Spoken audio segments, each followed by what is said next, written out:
Bonjour, nous sommes ici au Parlement européen à Strasbourg et ce matin, nous étions avec l'ensemble des eurodéputés invités dans l'hémicycle à auditionner Madame Ursula von der Leyen. Madame Ursula von der Leyen, c'est qui? C'est la personne qui a été nommée pour devenir la présidente de la Commission européenne. Ce matin, on a eu droit à un grand discours plein de belles déclarations d'intention où notamment Ursula von der Leyen a parlé d'écologie, a parlé de fiscalité, a parlé de social. En fait, on sentait clairement qu'elle avait besoin de faire des appels du pied aux côtés sociaux-démocrates de l'hémicycle parce que les choses sont très très serrées. Contrairement à ses prédécesseurs, cette fois, elle n'est pas du tout assurée d'être élue présidente de la Commission européenne. Mais en fait, on s'apercevait ce matin que dès qu'on grattait un peu, le vernis il craquait et on s'apercevait que derrière les grandes déclarations d'intention, il n'y avait pas grand-chose. D'abord, la première chose, c'est que cette élection, c'est une parodie de démocratie. La nomination de Madame von der Leyen, elle s'est faite dans la plus grande opacité. Ce sont les chefs d'État qui se sont réunis dans une salle coupée du monde extérieur pour décider que Madame von der Leyen était la candidate qui devait devenir la présidente de la Commission européenne.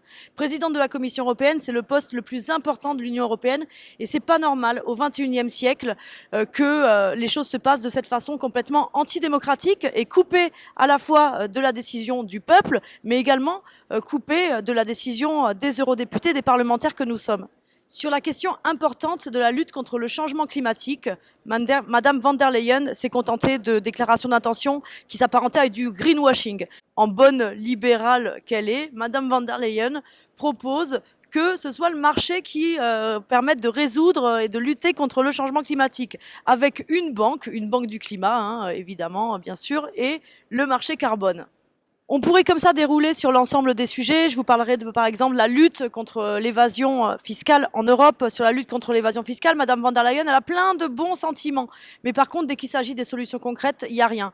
Mais les lobbies et les évadés fiscaux, les multinationales, elles n'ont pas besoin de bons sentiments. C'est pas les bons sentiments qui vont les faire changer de comportement.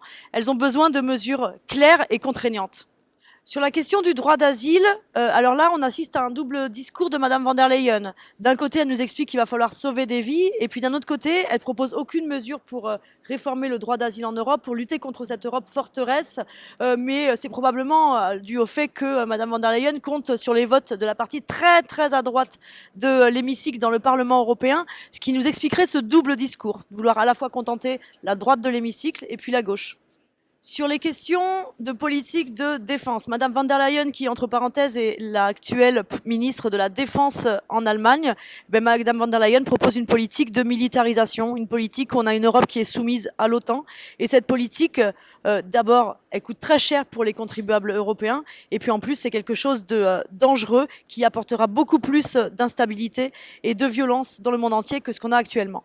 Et puis surtout, Madame von der Leyen, c'est la candidate de l'élite, c'est la candidate de l'austérité, c'est la candidate qui va perpétuer ces politiques d'austérité qui aggravent toujours plus les inégalités sociales, qui aggravent toujours plus le chômage, qui font que dans cette Europe, il y a une minorité qui s'en met de plus en plus plein les poches et une majorité qui doit se serrer la ceinture.